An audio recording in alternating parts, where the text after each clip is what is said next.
Hey, welcome to Creatives in the Spotlight. I'm the show's host and creator, Paul Hurley. Today I have Tammy Harris with us. Now, Tammy, you've kind of gotten into the film industry a little bit with a documentary you're working on, right? Yes, that is correct. It's really based upon the realities of human trafficking.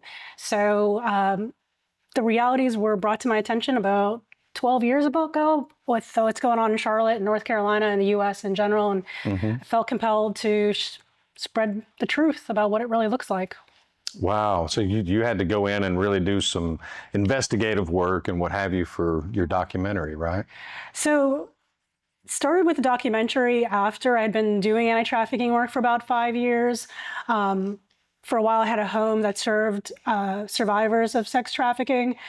And it was really with working with the individuals, both domestically and internationally, that I thought a documentary would be a great way to educate the population on what trafficking really looks like versus kind of what Hollywood puts out. Right. Yeah. Right. Yeah, it's quite a difference between reality and what we got to make look good on screen. So Exactly. I understand Hollywood's, position in it. You got to make a product that retains your viewers. It's not so much fact. It's more kind of laid out in story. Right. I mean, that's 100% true. Hollywood needs to put out a product that's going to engage and have kind of a happy ending, and everything's tied up in a nice little bow. And plus, what's going on in the news now with Epstein, I think it's great that we're getting awareness for the realities of trafficking. But then again, there's so many instances that don't look like what Hollywood puts out, or kind of what's going on with Epstein. It's more prevalent than I think most people realize. Yeah. And then there needs to be more transparency with all that too, Definitely. Uh, the way that society has kind of looked at the elites, the untouchables, so to speak.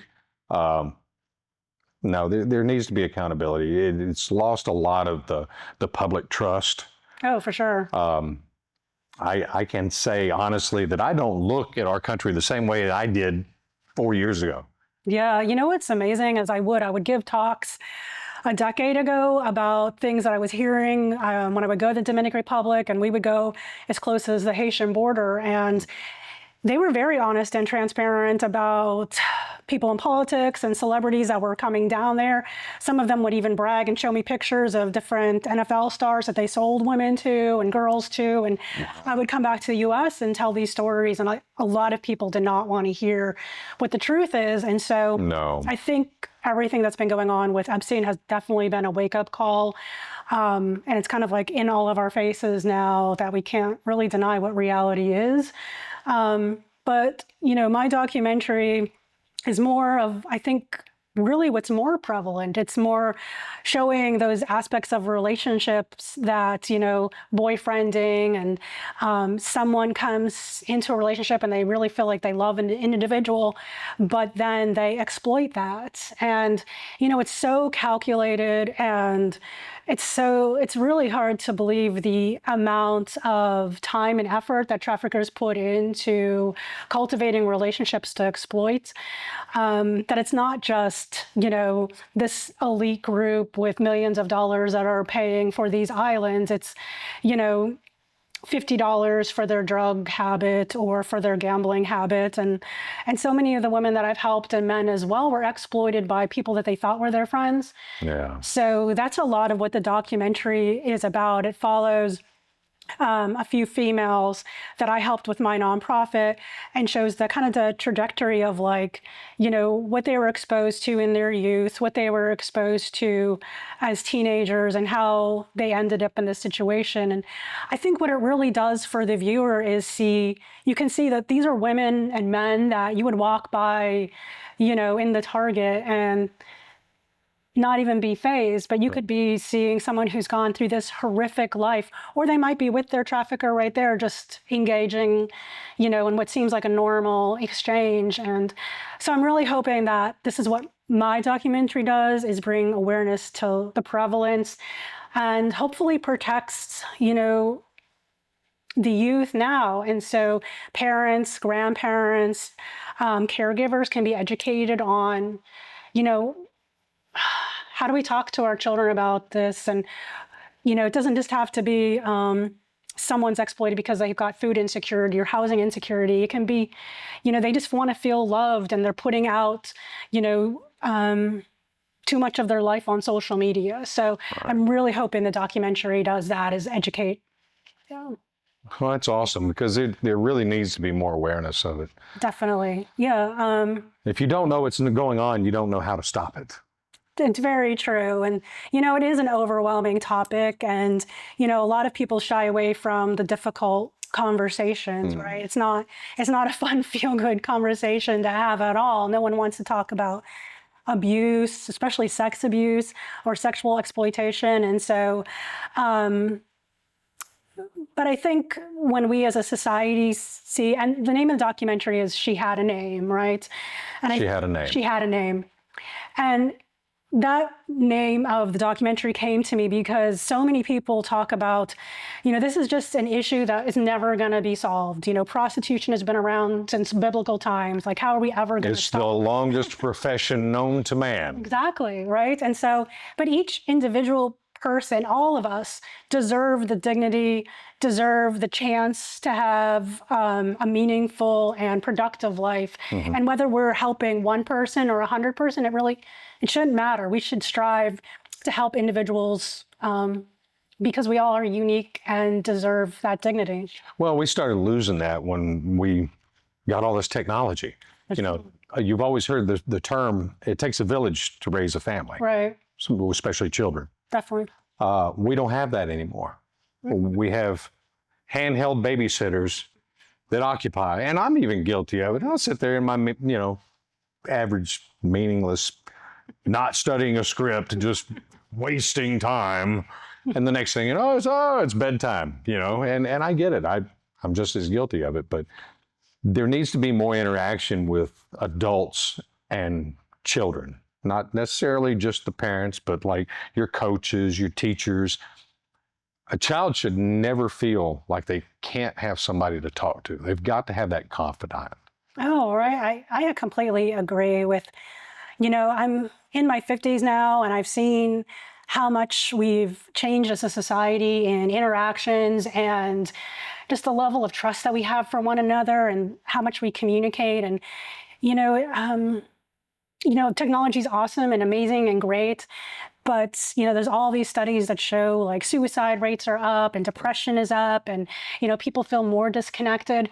And so that divorce rates are up. Yeah. I mean, all roads to hell were paved with good intentions. Exactly. So, and now you've got the flock surveillance and all that other stuff. Now, I understand that helps with tracking people down, child traffickers, stuff like that. But in the meantime, it is documenting everywhere you're going, every camera you pass, it gets a timestamp. So now you've established a pattern, which it's going through, I think, the Supreme Court right now, as far as it being a Fourth Amendment violation, because it's giving everybody a digital fingerprint of, all right, Monday through Friday, you're here, here, here. Oh, you're going here. Right. And they're like, you hear the argument, well, it's no different than carrying a phone. They can track you, blah, blah, blah. Well, a phone, one, is a personal choice. I can choose to leave it at home. I can put it in a Faraday bag. And it requires a warrant to get any information from it, such as your location, stuff like that. So, yeah, the times are changing in technology. I don't know if you've heard the AI kill switches in the new cars that are coming out. Oh. Have you heard about that? If it deems you incapable of driving, it'll just lock you out. I can't believe that we live in a day and age when this is even a conversation. I know. I mean, used to, you'd buy a car, it was yours. It wouldn't tell you, no, you're not driving, Right. I know. I can't even imagine someone telling me this when I'm in my 20s, that cars would have that capability. Do you remember the movie Demolition Man with Sylvester Stallone? Wesley Snipes are in the future, and they got all these little pop-up cameras, and they're watching everybody, and then they got these cars without steering wheels, and that kind of utopian, it needs to be left out of America. 100% agree. Yeah, because we should have the freedoms to do what we want to do when we want to do it. Right. And before you know it, is it going to be like I'm going to say a bad word and then I get fined $100 or a credit or whatever, like in the movie, because that's Right. it's leaning toward that utopian, and that it doesn't work. No, it's very dangerous. And, in my anti-trafficking work, I definitely saw the overlap of the need to be aware of what's going on in the community, technology, but to your point, like even politics as well. It's like we have to be educated on what we're signing up to be okay and discerning what the implications will lead to. If we're okay with something now, we have to be prepared for the good and the bad that come with it. Yeah, you have to make an educated guess, and decision based on that. And a lot of people make decisions based on their feelings nowadays. You hear a lot about safe spaces and blah, blah, blah. And I'm sure I'm going to make some enemies with this, but it all started when we took bullying out of schools. Oh, okay. I want to talk about more about that. Okay. Because, and as a young man growing up, Yeah. I was bullied. Yeah. I had a brother, Yeah. older brother. He had older friends. Hey, I was the little pest. I get it. I was bullied. And then kids my own age, they would test you and stand up. Right. And one, it teaches you to stand up for yourself. Yes. Two, it teaches you to choose your battles. Yes. And three, it helps you find out who you are. Stand up for, right? Right. When you stand up, then you're defining yourself and you're building credible feelings of worth.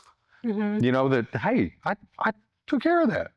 So to your point, right? We grow in adversity, right? I was bullied as well. I grew up in poverty, had a very difficult childhood. Wouldn't wish that necessarily on anyone. Right. But I also wouldn't take it away. Like it made you who you are. It definitely made me. I don't think I would spend my life really trying to improve the community if I had this really easy childhood where I didn't realize things were bad, and if I was sheltered. I think God gave me exactly what I needed to be in this situation, not exactly pro-bullying. That's not what I'm saying. I'm saying that adversity helps build character, and you can't shelter everyone from every bad comment or... It's like steel.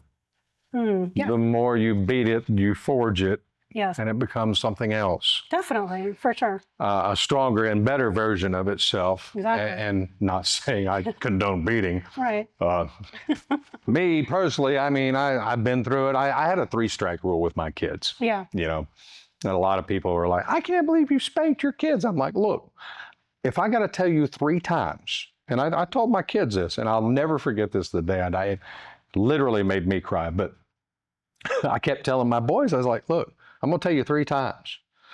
The third time you get a warning, or the first time you get a warning, the second time you get a warning, third time, look, that's it. You're getting a spanking. There's consequences. And you're going to get 3 licks for every time I had to tell you not to do that. So, I would drop them off at the babysitter, and boys, Right. they fist fight each other. And next thing I know, I'm hearing from the babysitter, oh, they're violent, they're beating each other up, blah, blah, blah. This has got a bloody nose, this has got a busted lip. And I had them for that summer. So it was like, look, y'all are here. I'm responsible for you. Look, I'm going to tell you 3 times. Right. Don't do this. Right. If I have to tell you 3 times, you don't want me to hit 3. Right. Trust me. So that day passed, another day came and went, nothing happened. Then the next day it did, they fought again. So I told them, I said, boys, that's 2. Please don't make me go to 3. Right. And they were good for about 2 or 3 days, and then they got into it again, typical boys. And I told them, I said, well, y'all know what that means, right? No. So I told you, if I had to tell you 3 times, you were going to get 3 spankings, right? 3 licks with the belt. Yeah. And I said, you don't want your daddy to be a liar, do you? No. So, I sat down and had the discussion. I don't believe in parents just ripping off a belt and beating your butt for whatever reason. I think if you sit down with your children and explain to them, look, I don't want to do this, but there are certain guidelines, rules, and everything that we have to play by. And I was just always upfront and honest. And it worked. I mean, I only had to spank them, I think, twice in their whole childhood. wow. So, I mean, and kind of going back to the technology thing, when we're able to put things out there and hurt each other and exploit each other without consequences, Right. there's not going to be repercussions for acting inappropriately, right? And that's the reason why we have all these people out on the street that have 20 arrests. You know, Right. the judicial system has become a revolving door. You know, I was just, When you've got people out here on the street with 5, 10 felonies, look, I'm from Texas. We had a 3-strike rule. right. You commit 3 felonies, you're in prison. No ifs, ands, or buts. Right. You know, and that's the way it should be. You get 3 strikes. No, I was just involved. I was asked to be a part of a commercial last week. Okay. Where I got to kind of share some of my story. I was involved in a relationship that ended up becoming violent, and started to do some research with a PI and working on a book about the whole experience, and came to find out that this individual who had hurt me had 56 charges in Charlotte dropped against him.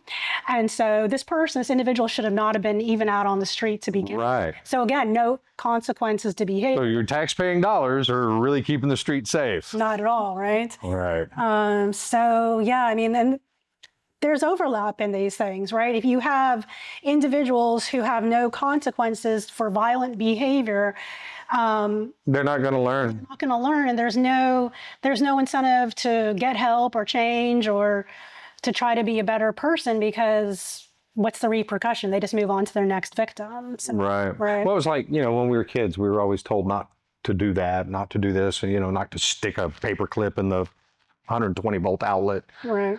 you know. And it reminds me of that commercial where the dad's like, no, go ahead, let him do it. Bet you won't do that again. That is the way we learn. That was You know? the commercial from the 80s, right? Right. Oh, let him do it. So yeah, you know, sometimes you have to learn by doing it. It's called the school of hard knocks, but our judicial system needs to crack down on that. And, you know, this trafficking thing is a huge ordeal. And if those people that are doing it never suffer from repercussions of their actions, Right. they're going to keep doing it.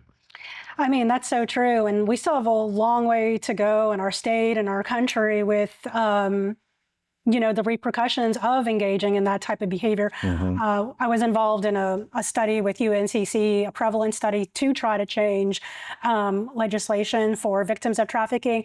And at that time, those who were arrested for trafficking, they would just end up charging them with drug-related charges because that was a harsher sentence than trafficking. So, you know, we still have a long way to go. So, whoa. Yeah. Trafficking drugs, Was a harsher sentence. harsher sentence than trafficking a human being? So the selling of drugs at the time when we were doing the study, the selling of drugs was a harsher sentence than the trafficking of a human. So they would charge the individual with drug-related charges instead of sex trafficking. So it was even hard to prove. Because the cocaine had civil rights.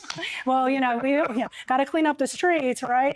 So yeah, it was very hard to show the legislators in North Carolina that there was a trafficking problem, because when you went to the arrest records, there was few and far between arrests and convictions for trafficking. So how are you going to show that there's a problem Right. if an individual was trafficking an individual, but they decided to charge them with drug-related charges instead? It's really hard to make change. That's the powers that be. Exactly. So, you know, like the Epstein case is such a high profile case. Yes. If these people are not brought to justice, you're not going to restore the faith in the American people whatsoever. No. That's 100% true. It's 100% true that if we don't see changes, if we don't see those, and on either side, right? This is a bipartisan issue. The people who are responsible need consequences to their choices. Or to your point, we as a society are going to almost, I mean, that's how we become okay as a society with things if there aren't consequences, right? That's right. If children growing up today see, oh, look at this man or this woman in $1 million house taking advantage of people, but they have this nice car and they've got this nice home and there's no consequences, then all of a sudden you normalize poor, horrible behavior. Yeah. Yeah. That's what's happened to this country, and it's a shame. But as long as the rich And that's really what it boils down to, the haves and the have-nots. Right. You know, and the haves want to keep the have-nots from having anything. Yeah. You know, that's the reason why they keep you this way. Because, okay, for instance, if you had, say, an exuberant amount of wealth and you wanted to make a difference, you would be a threat. Because, say, you wanted to just protest and not participate anymore. I want to take a month off. I'm not going to go to work. I'm not going to buy groceries. I'm not going to go buy gas. I'm just not going to play the game anymore. Right. But if enough of you do it, Oh, yes. if enough people had enough money to be able to say, you know what, I'm not going to go to work this month because I don't like the way things are going. And this is the only way that I can peacefully protest, by not participating. Right. So I'm not considered a terrorist Right. because I spoke against Right. the haves Right. while I'm still remaining a have-not.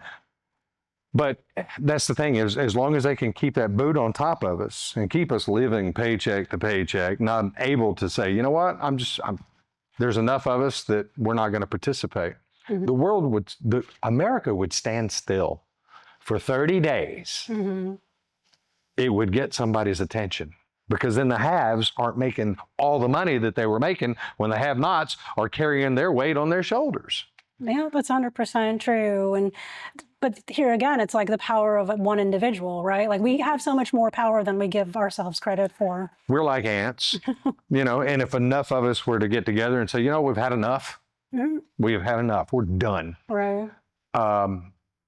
They wouldn't accept it. Right. It would be We could make putting yourself in a crosshair, more or less, politically, criminally. They would come after you. Right. You know, just look at the way our government in the past few years has gone after certain individuals, you know. Right. People are afraid to speak out. Yeah. Yeah.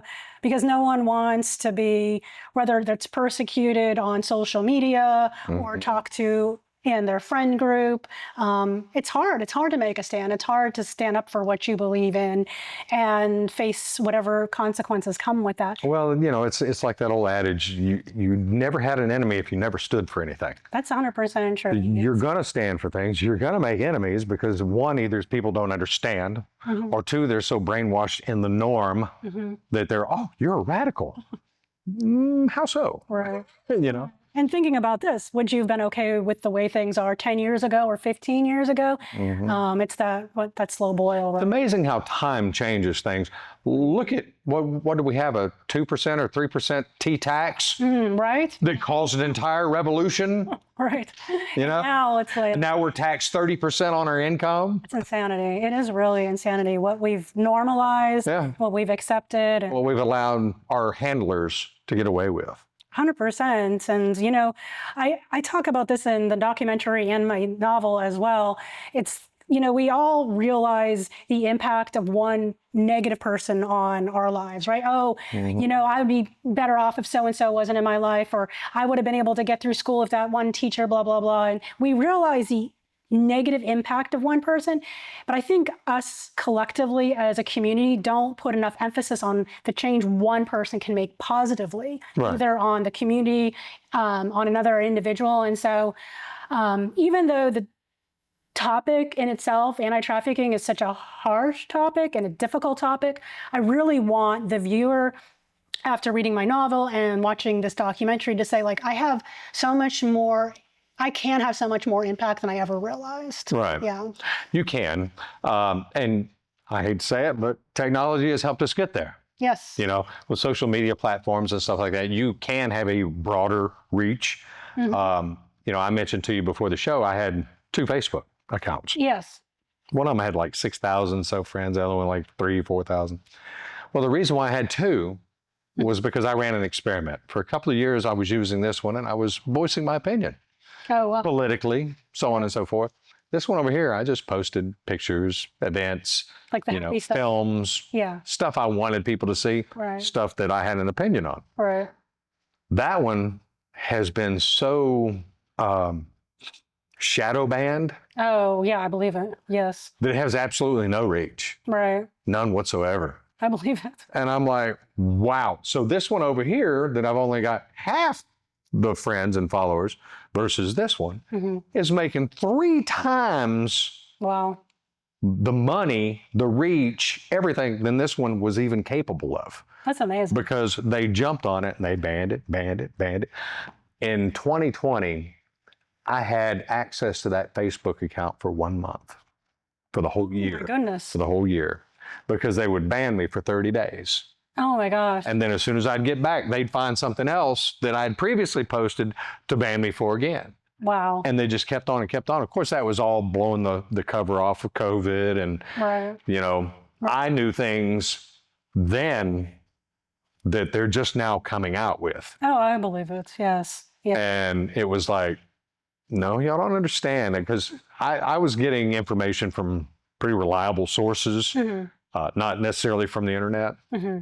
When a doctor looks at me and says, look, we have so many days before we have to initiate COVID protocol, you need to get out of here before that happens. Right. Oh my gosh. When my doctor tells you that in the hospital, he knew that the protocols were designed to push you along, to help you over that edge. And there were a lot of people that fell victim to that. Right. But luckily, I had a doctor and I had enough people in the medical field that were like, you know, they would quit their jobs or get fired because they were nurses and they were required to get the shot. Right. In fact, my youngest son, he was booted out of the military for not taking it. Oh my gosh. Yeah.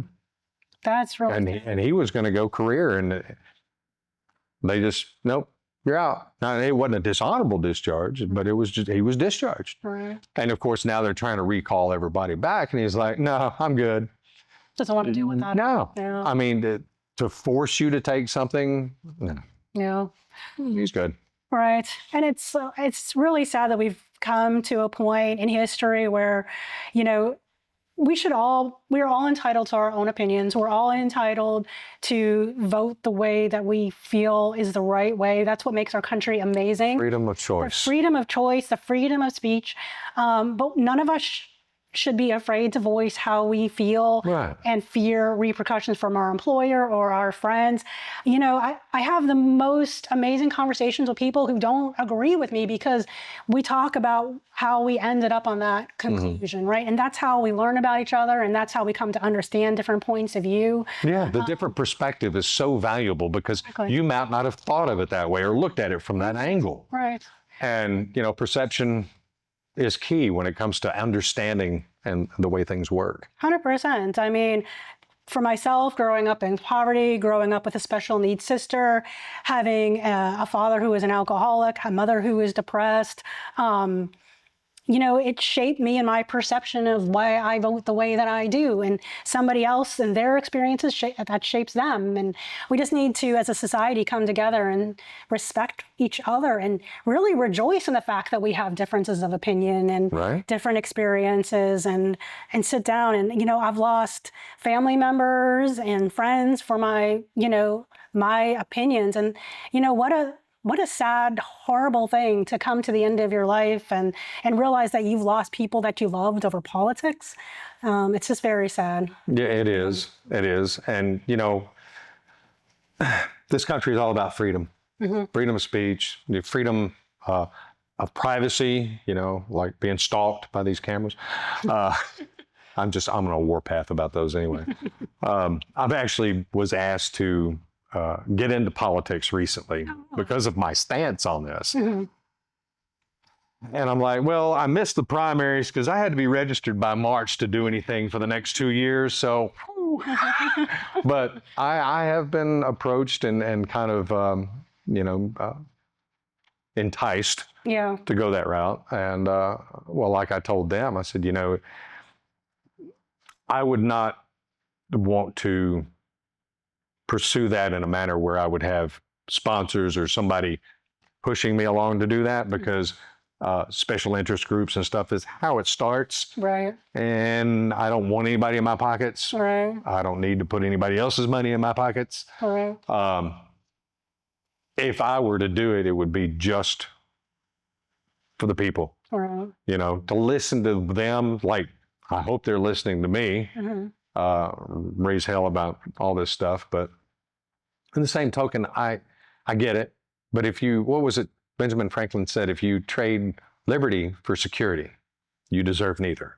Right. And that's what it boils down to. Right. You know? Yes. I mean, I'm sure you'll discern the best path, and but I'm sure it is hard. I'm sure there's so many individuals who've gotten involved in politics with, that same stance of, being a representative of the people and going to DC or Raleigh or wherever and representing their district, and to your point, get enticed by lobbyists and special interests. And I mean, I hope for our sake that we do have people representing us that really remember why they're there. Right. But that's unfortunately not the norm anymore. Well, I mean, if I could work my regular day job, I'd do it for free. I mean, I understand the canceled meetings are like 6 to 9 p.m., something like that. I'd do it for free. Yeah. Just cover my travel if I got to go out of town. Right. But something's got to change. There's too many people dictating and participating in their opinions, thinking the way you should live your life. And it's not that way. God gave us free will. Our country gave us freedom. We should be able to have that. Right. Now, as far as the trafficking thing goes, there needs to be more awareness on that. There needs to be more repercussions for that. I was recently talking to a buddy of mine who's coming out of retirement, going back into law enforcement, and going back to the same department that I was working for many years ago. And he's like, come on up, talk to us. We'd love to have you back, blah, blah, blah. And I'm like, no way in HE double hockey sticks would I ever consider going back to that line of work, just for the simple fact that it's so political now. Oh, really? Oh, yeah, bad. Yeah. Bad. And to your point, like, how do we make these changes, right? How do we change? So even like the normalization of pornography and prostitution with our youth, and then it's like that's normalized, and then buying a woman and not really knowing why she's selling herself, not asking questions. How do we, yes, we need legislators to help with the appropriate laws and holding people accountable, like we talked about earlier. But how do you change a mindset in a community and a country on when you have music that, reinforces prostitution and drug dealing and drive-by shootings and right. Yeah, I mean, we've become products of our environment, and if you are subjected to that, then you think it's okay. Right. And we even see now in society with the phones and children with more exposure to so much more than we got probably when we were in our 20s. Like, now that's normalized, right? The sexualization of children is this normalized phenomenon. And what was that app, Roblox, that had some kind of child trafficking thing going on with it? Oh, gosh. Yeah, there was some app called Roblox, or I don't know how it's pronounced, but there were traffickers getting on there and contacting these children. And there was some big stink about it. So I was like, wow, there definitely needs to be more monitoring. But in the same token, I think a child shouldn't have a phone until they're at least a teenager. Right. If you're old enough to be away from your parents for any length of time, you should be able to have contact either way. Now, I grew up in the era where be home when the street light comes on. My parents didn't hear from me. I didn't hear from them. I was gone from sun up to sundown. Right. But the world was a different place then. Yeah, that's true. There was really no fear of me being snatched up and taken to a third world country and sold to God knows whatever. Well, nowadays, we can profile one another just by looking at each other's Facebook or Instagram page. And back when we were growing up, there's Tammy, but they didn't know my parents' name. They didn't know my, address and where I went to school. It was a lot harder to get information about one another. And now it's really easy to exploit each other. Well, back then you actually had to learn people. Exactly. That you interacted with. And that killed a lot of that experience, because you experience a lot of things going through those steps and emotions. And as you're finding out about one another and learning. versus getting on there and just stalking somebody's page and knowing everything about them. So yeah, but or know everything about what they want you to perceive. Exactly. Oh, right. Perception being reality. Right. Right. Yes, that is true too. Creating false narratives from the other side, the traffickers being able to, I mean, you could have a 40-year-old man who creates a profile as a 12-year-old boy. Right. Well, a lot of law enforcement does that too. They create younger profiles to catch predators. That's true. And I'm all for that. Absolutely. I mean, some may look at it as entrapment, but look, if you look at it as entrapment, then you're looking at it wrong to begin with. Oh, yeah. Anyone who's online looking to have sex with a child, Right. the rules don't apply anymore. No, I mean, those people need to be taken out back. Right. And yeah, I mean, of course, there's laws that we need to obey. And to your point, like surveillance. But if someone's online looking to have sexual relations with a child, then Yeah. They need to be taken down immediately. For sure. If anything, taken down and taken to a psychological evaluation to see if it can be fixed. Right. Yeah, I mean, and that's a good question too. There's been a lot of studies of like the creation of, the sociopath versus the psychopath, and what makes a person, and can they be redeemed? Can there be changes? And how do we deal with those individuals that really just see the world in a way where they're almost absolved from following the rules of society, Right. Yeah. Thinking that they don't exist. Right. The rules don't apply to them. How do you change that? And can you change it? Well, speaking of rules, I got to take a commercial break. So, guys, now just a word from our sponsor.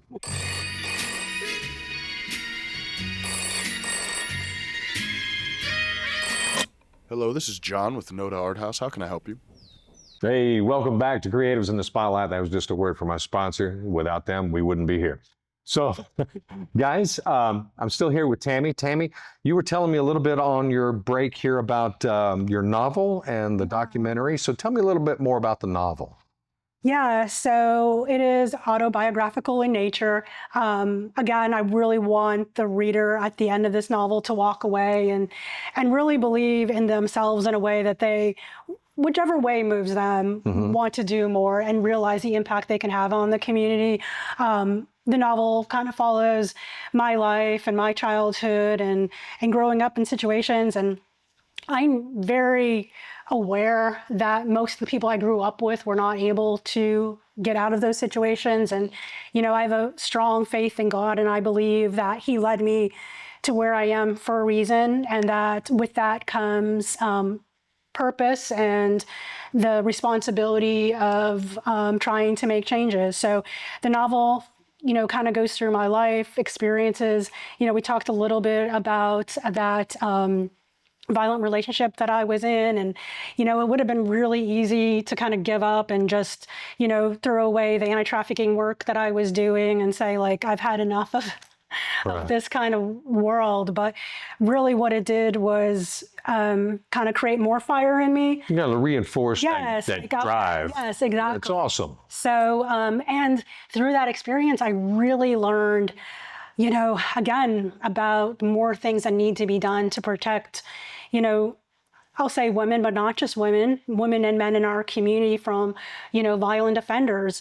The gentleman that I was in a relationship with had 56 charges against him dropped in Charlotte. And so he should have never been out in society for me to meet, Right. And I'm responsible for my decisions, but you actually have to create a community that is safe, I believe. So the novel talks about that as well. That's awesome. Yeah. That's awesome. Now, as far as your documentary goes, you're looking at maybe a release within the next year or two? That is really the goal. We're kind of at this juncture where we're trying to decide if I should try to secure more corporate sponsors and grants to do more filming, or if we're gonna kind of like call it rapid and start the editing and kind of put it out the way it is, maybe a proof of concept for a longer film. So I would say a year from now, either way, it'll be out for the viewers to see. That's awesome. That's awesome. I can't wait to see it. Thank you. And like I said during the break, if there's anything I can help you with, I appreciate that. let me know. Yep. Guys, I want to thank y'all for tuning in. I know this show's been a little bit long. We kind of got carried away and talked about probably way too much, but I hope you enjoyed the show. And be sure to check out Tammy's profile here. Thank What we'll do is we'll put your link right up here on the screen. So our viewers can follow you and kind of check on the progress of the documentary and the novel as it's coming along. Sounds great. I would really appreciate that. Thank you. Fantastic. Again, Tammy, thank you you so very much for coming. Guys, be sure to like and subscribe. Hope you enjoyed the show. We'll catch you next time.